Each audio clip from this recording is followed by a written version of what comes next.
भारतीय इतिहास में कई महान योद्धाओं ने अपने मातृभूमि की रक्षा के लिए सर्वश्रेष्ठ बलिदान दिया। उन्हीं योद्धाओं में से एक छत्रपति शिवाजी महाराज, जिनमें महाराणा प्रताप के शौर्य एवं साहस तथा चाणक्य जैसी बौद्धिक शक्ति एवं कूटनीति दोनों ही भरपूर मात्रा में विद्यमान थे। छत्रपति शिवाजी महाराज का जन्म 19 फरवरी 1630 ईस्वी को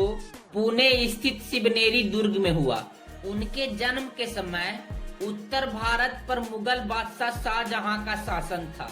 एवं दक्षिण भारत पर कई छोटे बड़े मुस्लिम शासक मौजूद थे। उन्हीं मुस्लिम रियासतों में से एक बीजापुर का शासक आदिल शाह के दरबार में छत्रपति शिवाजी के पिता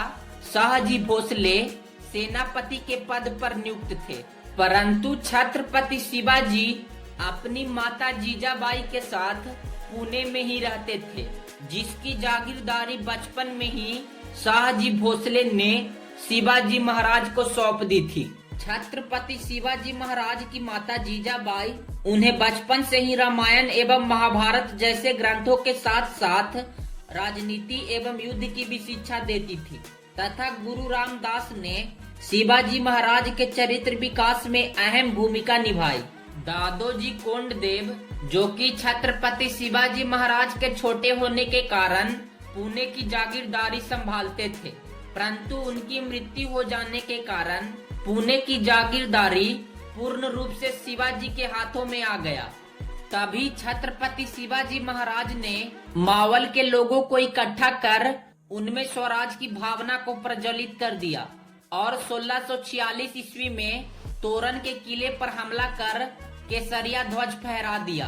तथा कुछ ही सालों के भीतर पुणे के आसपास स्थित पुरंदर, कोकन, इंदापुर तथा चाकन किले को भी जीत लिया। दूसरी तरफ बीजापुर का शासक आदिल शाह छत्रपति शिवाजी के बढ़ते कदम को देखकर उनके पिता एवं अपने सेनापति शाहजी भोसले को बंदी बना लिया, परंतु छत्रपति शिवाजी महाराज ने कूटनीति का उपयोग करते हुए दिल्ली सल्तनत के बादशाह शाहजहां से संधि कर लिया, जिसके बाद आदिल शाह को मुगल फरमान के आगे झुकना पड़ा और बिना किसी युद्ध के उन्होंने अपने पिता को रिहा करवा लिया। लेकिन इस घटना के बाद भी छत्रपति शिवाजी महाराज ने अपना विजय अभियान जारी रखा तथा एक के बाद एक किले जीतते जा रहे थे, जिसमें उन्होंने न केवल युद्ध का सहारा लिया बल्कि संधि, दोस्ती तथा छापामार युद्ध के नीति का भी पालन किया। आदिल शाह ने अपने सभी किले को हाथों से जाता देख सबसे विश्वासी सेनापति अफजल खां को शिवाजी के दमन के लिए भेजा, जो कि काफी लंबा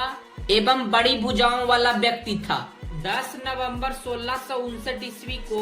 अफजल खां ने एक षड्यंत्र के जरिए छत्रपति शिवाजी महाराज को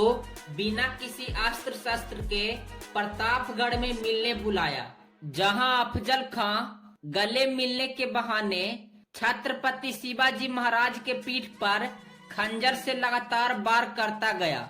परंतु शिवाजी महाराज उसके षड्यंत्रों से भली भांति परिचित थे, इसलिए उन्होंने अपने शरीर पर पहले से ही लोहे का कवच पहन रखा था और तभी मौका पाकर अपने हाथों में छिपाए हुए बाघनथ को निकालकर अफजल खां का पेट फाड़ डाला तथा बीजापुर पर हमला कर आदिल शाह के 3000 सैनिकों को खून से रंग दिया। अब तक आदिल शाह भी समझ चुका था कि छत्रपति शिवाजी को हरा पाना उसके बस में नहीं है, इसलिए उसने वर्तमान मुगल बादशाह औरंगजेब से संधि कर लिया, जिसके बाद औरंगजेब ने अपने मामा शाइस्ता खां को तकरीबन 1 से 1.5 लाख सेना देकर छत्रपति शिवाजी की ओर भेजा, जहां शाइस्ता खां ने छत्रपति शिवाजी के कई किले को जीत लिया तथा लाल महल को भी अपने कब्जे में ले लिया, जिसकी स्थापना शाहजी भोसले ने छत्रपति शिवाजी एवं उनकी माता जीजाबाई के लिए करवाया था। शाइस्ता खां की तुलना में काफी कम सैनिक होने के बावजूद छत्रपति शिवाजी ने रात के समय लाल महल पर आक्रमण कर दिया। इस हमले में शाइस्ता खां तो बच निकला, लेकिन शिवाजी महाराज ने उसकी 3 उंगलियां काट डाली। शाइस्ता खां से युद्ध में हुए नुकसान की भरपाई करने के लिए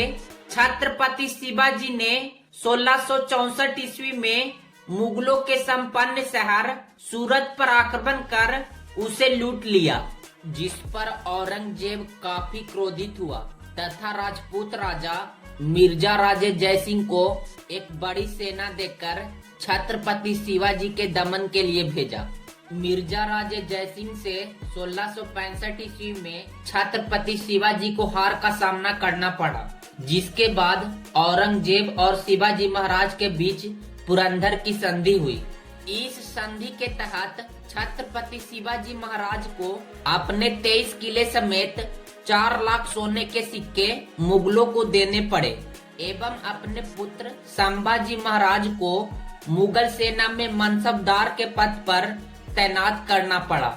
इसी संधि के तहत 1666 ईस्वी में छत्रपति शिवाजी को अपने पुत्र संभाजी महाराज के साथ आगरा औरंगजेब से मुलाकात करने के लिए बुलाया गया, जहां छत्रपति शिवाजी को एक राजा की उपाधि न देकर तीसरे दर्जे के सैनिकों के साथ बिठाया गया, जिससे क्रोधित होकर छत्रपति शिवाजी ने वहीं मुगल दरबार में औरंगजेब का विरोध किया, परंतु औरंगजेब ने छत्रपति शिवाजी एवं संभाजी महाराज को कैद कर लिया। लेकिन 3 महीने के भीतर छत्रपति शिवाजी फलों की टोकरी में छिपकर संभाजी महाराज के साथ औरंगजेब के कैद से निकलने में सफल रहे,